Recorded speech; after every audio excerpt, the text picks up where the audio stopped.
Երևանի Արգենտինյան Հանրապետության թիվ 76 հիմնական դպրոցի շուրջ աղմուկը կդադարի վաղը, հրավիրված մեծ ժողովին։ Դպրոցի տնօրեն Նարինե Ադամյանի կողմից կոծկված երկրորդի A դասարանի դասադուլի ինֆորմացիան լրագրողի կողմից բացահայտելուց հետո ԿԳՄՍ նախարար Ժաննա Անդրեսյանը երեքրը հանգել է արագ ստուգումներ սկսել դպրոցում եւ ուրբաթ օրը մարտի 21-ին ընդգրկուն կազմով ժողով հրավիրել նույն դպրոցի դահլիճում։ Երևանի քաղաքապետարանի եւ ԿԳՄՍ նախարարության կողմից հենց երեկվանից լուրջ ստուգումներ են սկսվել գերատեսչական պաշտոնյաների կողմից։ Նախարարությունն ու վերադաս համարվող Երևանի քաղաքապետարանի հանրակրթության վարչության պաշտոնյաները քրքրում են բոլոր փաստաթղթերը, իսկ տնօրենը պիտի հիմնավորի, թե ինչ ջանքերով եւ որ լուծումներն է գտել իր ղեկավարած դպրոցում 2 տարի ձգձգվող երեխայի ու նրա ծնողի պատճառով սկիզբ առած անհանդուրժողականության եւ ներքին լարումի հանգուցալուծումը, որպիսի մթնոլորտը խաղաղեցնի եւ լիարժեք կազմակերպի դասապրոցեսը առանց ուսուցիչների ահաբեկման եւ մարմնական վնասվածքներ հասցնելու միջադեպերի, որոնք ցավոք կատարվել են արդեն ու կա քրեական կոմիտեում հարուցված վարույթ։ Եվ ահա աղմկահարույց դասադուլի բացահայտման միջադեպին վաղը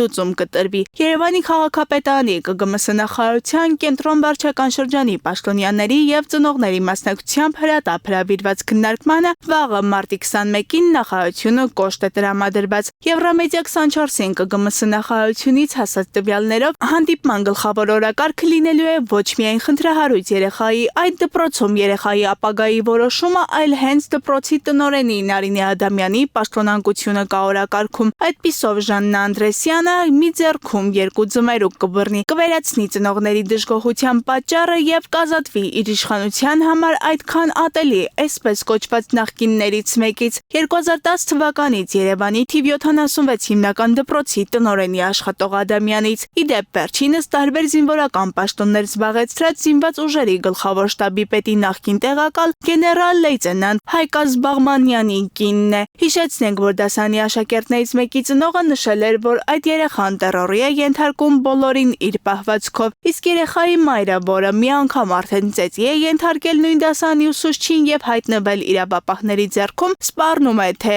դպրոցահասակ երեխաներին, թե արդեն տնօրենին։ Ահազանգած ծնողի խոսքերով դպրոց անգամ ոստիկան է հրավիրվել, որ կարգ ու կանոն ապահովի, բայց դա էլ ոչ մի հարց չի լուծում։ Փաստացի երկրորդ դասարանի երեխան եւ իր ծնողը ուղակի տերորի են ենթարկում ամբողջ դպրոցը։